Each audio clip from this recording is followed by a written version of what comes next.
நிலையான புகழுக்குரிய தூய்மை மிகு நற்கருணைக்கு எல்லா காலமும் ஆராதனையும் புகழும் ஆட்சியும் உண்டாக கடவது. நிலையான புகழுக்குரிய தூய்மை மிகு நற்கருணைக்கு எல்லா காலமும் ஆராதனையும் புகழும் ஆட்சியும் உண்டாக கடவது. நிலையான புகழுக்குரிய தூய்மை மிகு நற்கருணைக்கு எல்லா காலமும் ஆராதனையும் புகழும் ஆட்சியும் உண்டாக கடவது. ஆண்டவர் இயேசுவுக்குள் பிரியமான சகோதர சகோதரிகளே, மலைகளை நோக்கி என் கண்களை உயர்த்துகின்றேன். எங்கிருந்து எனக்கு உதவி வரும்? விண்ணையும் மண்ணையும் உண்டாக்கிய ஆண்டவரிடமிருந்து வரும். அவர் உன் கால் இடராதபடி பார்த்து கொள்வார். உன்னை காக்கும் ஒரு உறங்கிவிட மாட்டார் என்று நாங்கள் திருப்பாடல் 121 வாசிக்கின்றோம். பிரியமான பிள்ளைகளே, நம் முன்பாக அப்பத்தின் வடிவில் எழுந்தள்ளிருக்கக்கூடிய ஆண்டவர் உயிருள்ள தெய்வம். இது விண்ணகத்திலிருந்து நமக்கு நம்முடைய தேவைகளை நிறைவேற்றி கொடுக்கக்கூடியவராக இருக்கிறார். நமக்காக என்றும் பரிந்து பேசக்கூடிய உன்னதமான கடவுளாக இருக்கிறார். ஆகவே இந்த கடவுளிடத்தில் இயேசுவே ஆண்டவரே, எந்த கண்மலை ஆண்டவரே, உம்மை ஆராதிக்கிறேன் என்று சொல்லி நம்மை நாம் ஒப்பு கொடுத்து நம்பிக்கையோடு இந்த நற்கருணை ஆராதனையில் நாம் பங்கெடுப்போம்.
ஆம் ஆண்டவரே, எங்களுடைய பலவீனங்கள், எங்கள் குறைகள் அனைத்தையும் அறிந்தவராக நீர் இருக்கிறேன்.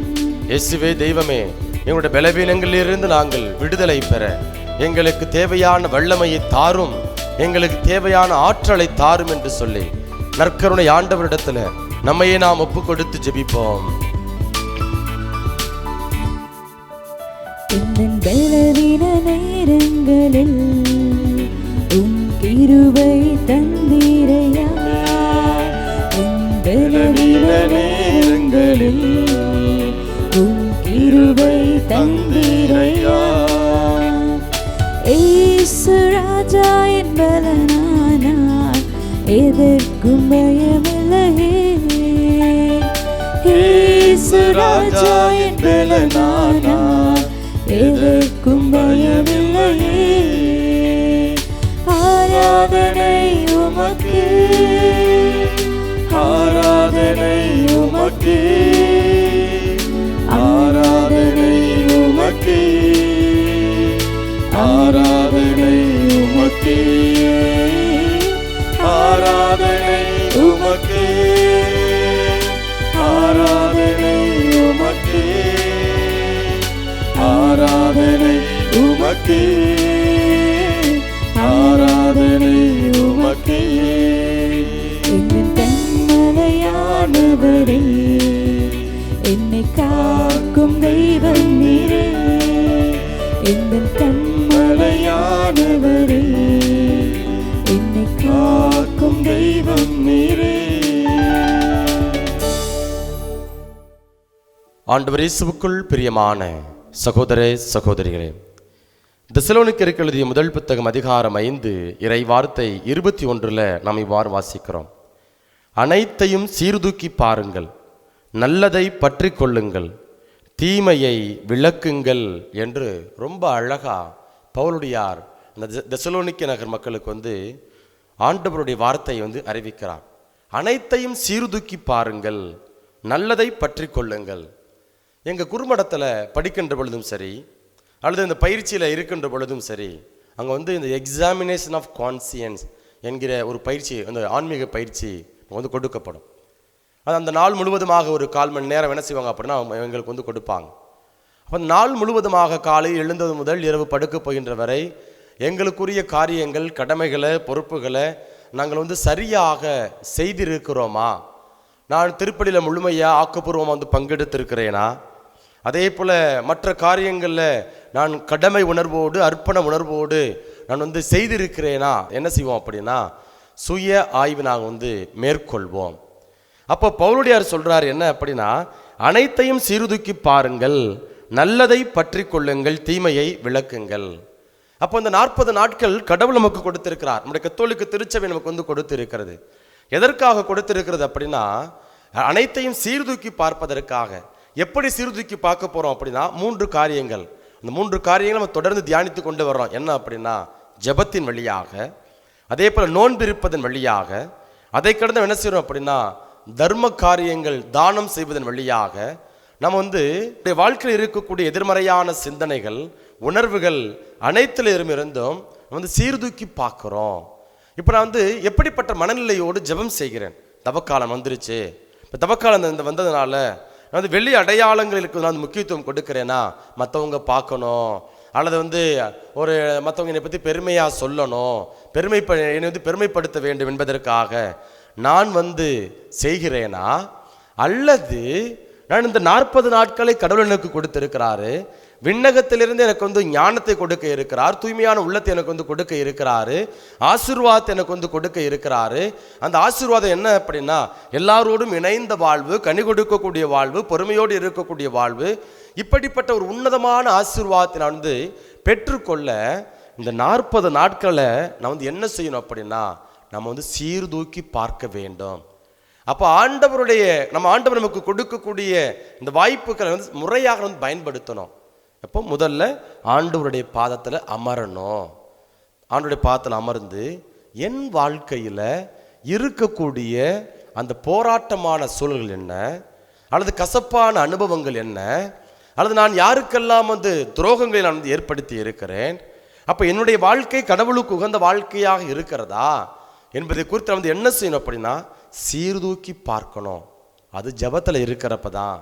அதிலும் குறிப்பாக நோன்பிருந்து மன்றாடுகின்ற பொழுது, ஜெபிக்கின்ற பொழுது இன்னும் நமக்கு அபரிவிதமான அந்த வல்லமை, ஆற்றலை நம்ம பெற்றுக்கொள்கிறோம். அப்போ பவுலுடையாருடைய கூற்றுக்கிணங்க இந்த தவக்காலத்தில் நம்ம என்ன செய்யணும் அப்படின்னா எல்லாவற்றையும் சீர்தூக்கி பார்க்கணும். அப்போ என்னுடைய வாழ்க்கையில் தேவையில்லாத காரியங்களை அப்புறப்படுத்த வேண்டும். நான் கோபப்படுறேன், நான் மன்னிக்க முடியாமல் இருக்கிறேன், நான் எனக்கு உடல் சார்ந்த இச்சைகள் அதிகமாக இருக்கிறது, ஆண்டவரே இதெல்லாம் என்கிட்ட அதிகமாக இருக்கிறது, நான் இது கொஞ்சம் கொஞ்சம் கொஞ்சமாக நான் அப்புறப்படுத்த வேண்டும். தீமையை நான் என்ன சொன்னா நான் விட்டு விலகணும், நல்லதை நான் பற்றி கொள்ள வேண்டும். அப்போ தேர்ந்து தெளியக்கூடிய பண்பினை நாம் பெற்றுக்கொள்ள வேண்டும். அப்போ இந்த தவக்காலத்தில் ஆண்டவருடைய ஆசிரை, விண்ணகம் சார்ந்த ஆசிரை பெற்றுக்கொள்ள, குறிப்பாக இந்த தவக்காலத்தில் ஆண்டவரே நான் நல்லதை பற்றி கொள்ள, உம்மோடு இணைந்திருக்க வேண்டும், உம்மோடு இணைந்திருந்து நமது கனி கொடுக்க வேண்டும். பாருங்க, நம்ம யோவான் நற்செய்தி அதிகாரம் 15 இறைவார்த்தை 3 இவ்வாறு வாசிக்கிறோம். நான் சொன்ன வார்த்தைகளால் நீங்கள் ஏற்கனவே தூய்மையாய் இருக்கிறீர்கள். அப்போ நாம் நல்லதை பற்றி கொள்ளணும், தீமை விட்டு விளக்கணும். அப்படின்னா இந்த தவக்காலத்தில் நாம் முயற்சியை எடுப்போம். என்ன அப்படின்னா, அது ஆண்டவருடைய வார்த்தையை வாசிப்பது, தியானிப்பது. இந்த இறைவார்த்தை படிக்கின்ற பொழுது, தியானிக்கின்ற பொழுது, வாழ்வாக்குகின்ற பொழுது இந்த இறைவார்த்தை என்ன செய்யுது அப்படின்னா, இதயத்துக்குள்ள போகுது. இதயத்துக்குள்ள சென்று நம்ம தேவையில்லாத அந்த காரியங்களை எல்லாம் அப்புறப்படுத்துகிறது. அப்போ இன்றைய நாளில் ஆண்டவரே, இயேசுவே, நான் என்னை அர்ப்பணமாக்குகின்றேன், என் வாழ்வை ஒப்பு கொடுக்கிறேன், நல்லதை பற்றி கொள்ள உம்மோடு நான் இணைந்திருக்க வேண்டும், அதற்கு தேவையான பலனை, அந்த ஆற்றலை எனக்கு தாங்கப்பா அப்படின்னு சொல்லி இந்த பாடல் வாயிலாக நம்மையே நாம் ஒப்பு கொடுத்து ஜெபிப்போம்.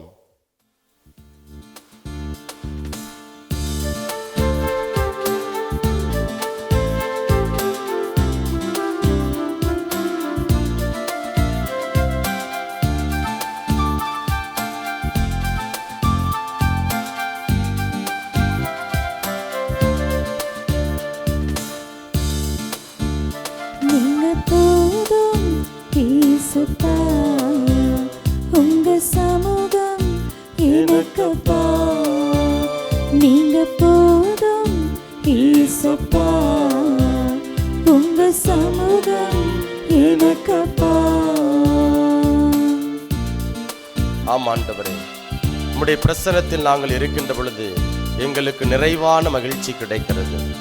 ஆண்டவரே, உம்முடைய வலப்பக்கத்தில் எனக்கு பேரின்பம் உண்டு என்று நாங்கள் திருப்பாடல் 16 இறை வார்த்தை 11 வாசிக்கின்றோம். ஆண்டவரே, உம்முடைய பிரசன்னத்தில் நாங்கள் அமர்ந்திருக்கின்ற பொழுது, நாங்கள் ஜெபிக்கின்ற பொழுது, நாங்கள் யார் என்பதையும், எங்களுக்குள்ளாய் இருக்கக்கூடிய தேவையில்லாத காரியங்களை நாங்கள் எப்படி அப்புறப்படுத்த வேண்டும் என்பதையும் நாங்கள் கற்றுக்கொள்கிறோம். ஆண்டவரே, அன்பு தெய்வமே, என் வாழ்வின் வழியை நீர் கற்றுக் கொடுக்கக்கூடியவராக இருக்கிறேன் என்பதை நாங்கள் திருப்பாடல் 16 வாசிக்கின்றோம். தகப்பனே, இயேசுவே, ஆண்டவரே, உம்முடைய பிரசன்னத்தில் நாங்கள் அமர்ந்து இந்த தவக்காலம் முழுவதும் நாங்கள் அமர்ந்து ஜெபித்து, ஆண்டவரே, நாங்கள் நல்லதை பற்றி கொள்ள, தீமையானவற்றை விளக்க வேண்டிய அந்த ஆற்றலை, சூழலை எங்கள் ஒவ்வொருவருக்கும் தாரும் என்று சொல்லி நம்மையே நாம் ஒப்பு கொடுத்து ஜெபிப்போம்.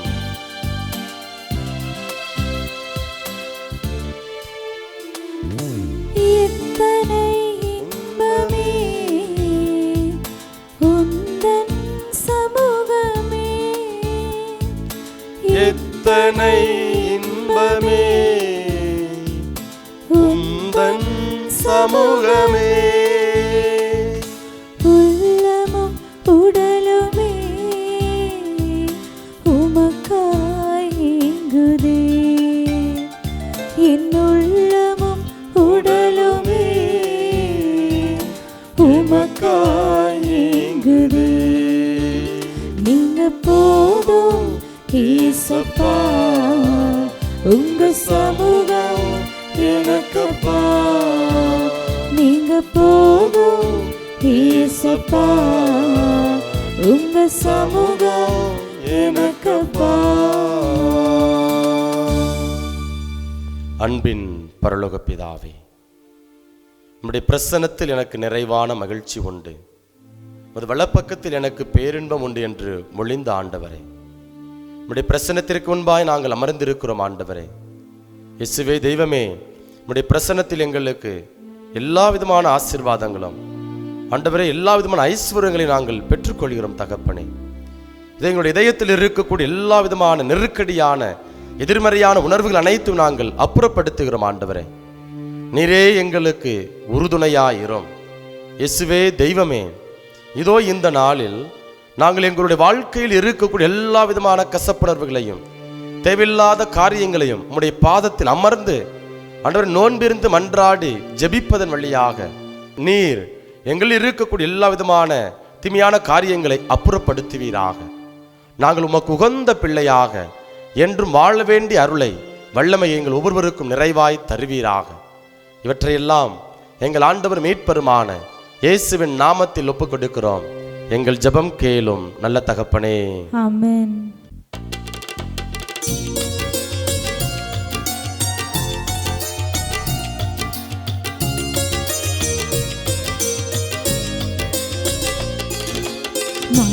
அன்புயிரும் அருள் அடையாளத்தை தாழ்ந்து பணிந்து ஆராதிப்போம். பழைய நியம முறைகள் அனைத்தும் இனி மறைந்து முடிவு பெறுக. புதிய நியம முறைகள் வருக. புலங்களாலே மனிதர் இதனை அறிய இயலா. குறையை நீக்க நம்பிக்கையின் உதவி பெறுக.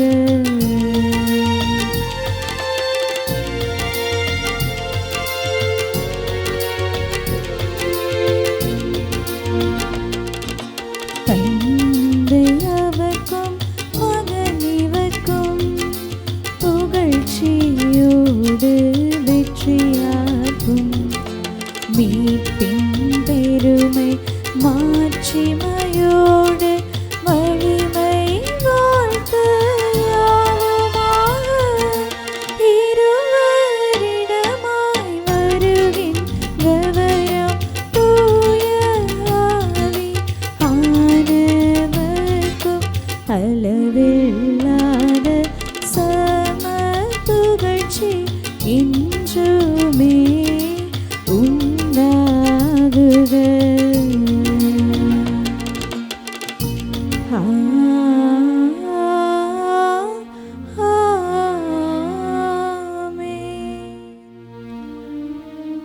வாணி நின்று அவர்களுக்கு அப்பம் அளித்தீரே. இனிமையெல்லாம் தன்னகத்தை கொண்ட அப்பமீதுவே. மன்றாடுவோமாக. இறைவா, இந்த வியப்புக்குரிய அருள் அடையாளத்திலே உம்முடைய பாடுகளின் நினைவை எங்களுக்கு விட்டு சென்று உம் திருவுடல் திரு இரத்தம் ஆகியவற்றின் தூய மறைபொருளை வணங்கும் நாங்கள் உமது மீட்பின் பயனை இடைவிடாது துய்த்துணர்ந்து மகிழ அருள்வீராக. தந்தையாகிய இறைவனோடு தூயாவியாரின் ஒன்றிப்பில் இறைவனாய் என்றென்றும் வாழ்ந்து ஆட்சி செய்கின்ற உம்மை மன்றாடுகின்றோம்.